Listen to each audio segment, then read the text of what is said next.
પરમેશ્વર પિતાનો આભાર માનીએ કે આજની સવારે તેમના પવિત્ર વચનો વાંચવાને માટે આપણને આ જીવન આપ્યું. એ જીવનને લઈને આપણે તેમના વચનો વાંચી શકીએ, સાંભળી શકીએ, તેને માટે આપણે વિનંતી કરીએ. વિશેષ તમારી ચેનલને લાઈક કરો, સબસ્ક્રાઈબ કરો અને સાથે સાથે પોતાના મિત્ર વર્તુળની અંદર શેર પણ કરો.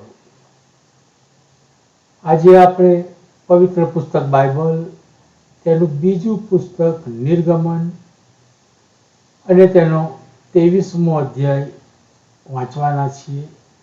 ત્યાં પ્રભુ પિતા એ વાંચનને માટે અમારી સહાયતા મદદ કરે. આપણે વાંચન વાંચવાના છીએ અને 23મા અધ્યાયનું વાંચન રૂથબેન કરશે. આપણે બાઇબલ વાંચન કરીશું. નિર્ગમનનું પુસ્તક, તેનો 23મો અધ્યાય. તું જૂઠી અફવા માની ન લે, દુષ્ટની સાથે સામેલ થઈને તું જૂઠી સાક્ષી ન પૂર, ઘણાઓનું અનુસરણ કરીને તું દુષ્ટાન ન કર અને કોઈ મુકદ્દમાના ઘણાની તરફેણમાં વળી જઈને જૂઠી સાક્ષી પૂરીને ન્યાય ન મરણ અને ગરીબ માણસના દાવામાં પક્ષપાત ન કર. તું તારા શત્રુના બળદને કે તેના ગધેડાને નસી જતા જુએ તો તેને ત્યાં જરૂર તેને પાછું પહોંચાડ. જો તું તારા દુશ્મનના ગધેડાને તેના ભારથી ચગદાઈને પડેલું રહીને દેખે ને જો તેની ખાતર તેને છૂટું કરવાની મરજી તને ન હોય તો તેને સહાય આપીને તારે તેને છૂટું કરવું જ. તું ગરીબના દાવામાં ન્યાય ન મરણ, જૂઠી બાબતથી દૂર રહી અને નિર્દોષને તથા ન્યાયીને તું મારી ન નાખ. કેમ કે હું દુષ્ટને ન્યાયી ઠરાવીશ નહીં. તું કંઈ લાંચ ન લે, કેમ કે લાંચ દેખતાને અંધા બનાવે છે ને ન્યાયીઓના દાવાને ઊંધો વાળે છે. અને પરદેશીને તું હેરાન ન કર, કેમ કે તમે મિસર દેશમાં પરદેશી હતા, માટે તમે પરદેશીની લાગણી જાણો છો. અને 6 વર્ષ તું તારા ખેતરમાં વાવેતર કર ને તેની ઉપજ ભેગી કર, પણ 7મે વર્ષે તેને વિશ્રામ આપી પડતર રાખ, કે તારા લોકોમાંના ગરીબોને ખાવાનું મળે ને તેઓ પડ્યું મૂકે તે બન પશુઓ ખાય. તારી દ્રાક્ષવાળી તો તારી જૈતવાળીને પણ તું એ પ્રમાણે કર. 6 દિવસ તું તારું કામ કર ને 7મે દિવસે વિશ્રામ લે, કે તારા બળદને તથા તારા ગધેડાને વિશ્રામ મળે ને તારી દાસીનો દીકરો તથા પરદેશી વિશ્રામ લે. અને જે બધી બાબતો મેં તમને કહી છે તે વિશે સાવચેત રહો અને અન્ય દેવોના નામ ન ઉચ્ચાર ને તારા મુખમાંથી ન સંભળાવ. વર્ષમાં તું મારે તારું 3 વાર પર્વ પાડ. 2 ખમીર રોટલીનું પર્વ પાડ, એટલે તને મેં આજ્ઞા આપી છે તે પ્રમાણે અબીબ માસમાં ઠરાવેલે સમયે 2 ખમીર રોટલી તું 7 દિવસ ખા, કેમ કે તે માસમાં તું મિસરમાંથી નીકળ્યો અને કોઈએ ખાલી હાથે મારી પાસે આવવું નહીં.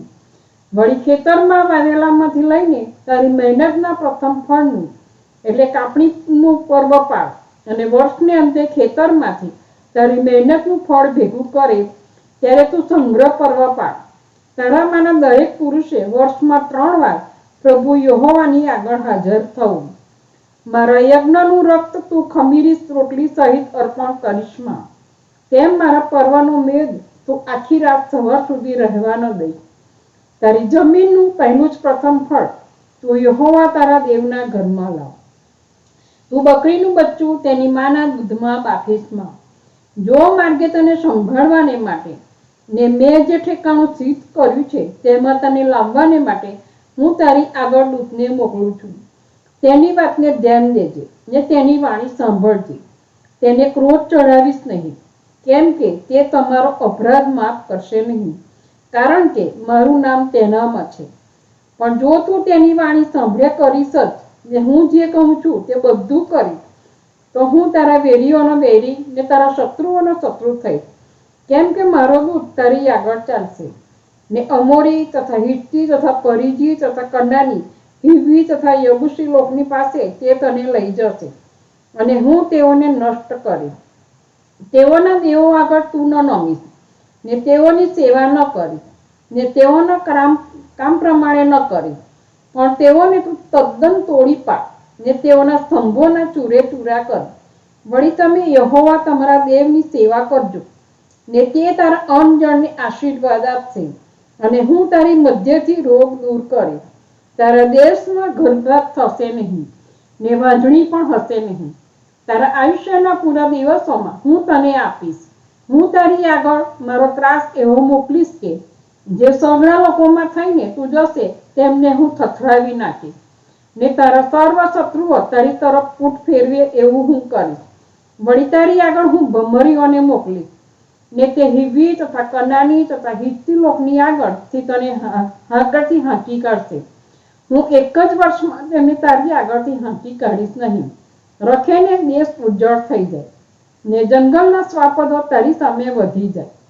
તું વધી જાય ને દેશનો વાસો પામે ત્યાં સુધીમાં હું તેમને તારી આગળથી રફતે રફતે હાંકી કાઢીશ.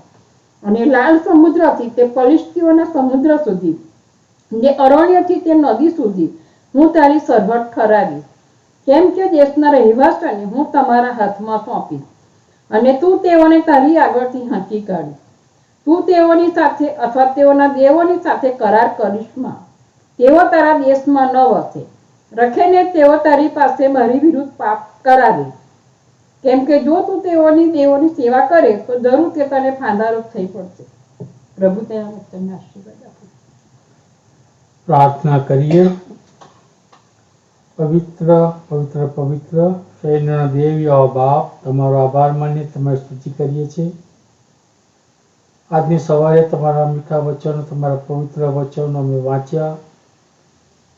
એ વચનો અમારા જીવનમાં ઉતારવાને માટે તમે અમારી સહાયતા મદદ કરો બાપ. વિશેષ પિતા, અમે જાણીએ છીએ નથી જાણતા, તેમાંનો કોઈ પણ ભાઈ બહેન બીમાર હોય તમે તમારા તંદુરસ્ત સાજાપણાના હાથ વડે તેઓને સ્પર્શ કરો, અને તેઓને સાજાપણ મળે એવી કૃપા તમે થવા દો. ગરીબ અનાથ વિધવાઓની સહાયતા મદદ કરો બાપ. જે કુટુંબમાં મરણે પ્રવેશ કર્યો હોય એ કુટુંબને તમારી સમક્ષ લાવીએ છીએ પિતા. એ કુટુંબને તમારા આત્મિક દિલાસાથી ભરપૂર કરો બાપ. આવનાર ઇલેક્શનની અંદર અમારા દેશ અમેરિકાને માટે જોઈતા યોગ્ય નેતા તમને પસંદ હોય તેવા નેતાને તમે મોકલી આપો બાપ. ભારતમાં પણ ઇલેક્શન ચાલી રહ્યું છે, ત્યારે પ્રભુ પિતા અમે ત્યાંને માટે પણ એ જ વિનંતી કરીએ કે તમને પસંદ એવો નેતા એ દેશને મળે એવું તમે થવા દો. પ્રભુ પિતા, ઇઝરાયલ ઈરાનની અંદર જે લડાઈઓ ચાલી રહી છે, ત્યારે પ્રભુ પિતા ઇઝરાયલ એ તમારી ભૂમિ છે, ત્યારે પ્રભુ પિતા ત્યાંના લોકો તમારા લોકો છે. એ સગડાઓને પ્રભુ પિતા તમે સાચવો સંભાળો બાપ. તમારા અદ્રશ્ય હાથથી તેઓની રક્ષા કરો બાપ, અને ત્યાં આગળ શેતાનને ફાવવા ન દો. અમારી સહાયતા મદદ કરો. આ વચનો જે અમે વાંચીએ છીએ એ પ્રક્રિયાને, એ એક્ટિવિટીને માટે પણ અમે તમારો આભાર માનીએ છીએ બાપ.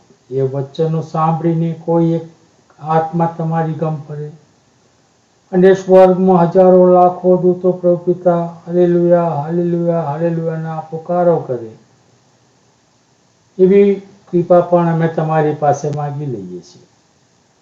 પ્રભુ પિતા, હવે અમે તમારા હાથોમાં સોંપાતા તમે અમને સગડાઓને તમારામાં દોરો ચલાવો અને વાપરો બાપ. અમારી આ વિનંતીઓ તમારા પુત્ર અમારા મસીહ જે કાળવાઈના પહાડ પર વિંધાયા, કૃષિ ચડાયા, ડટાયા, ત્રીજે દિવસે પુનરુત્થાન પામ્યા, તેમના મીઠા અને પ્યારા નામમાં માંગીએ છીએ. સાંભળો અને સ્વીકાર કરો બાપ. આમીન. God bless you. Thank you.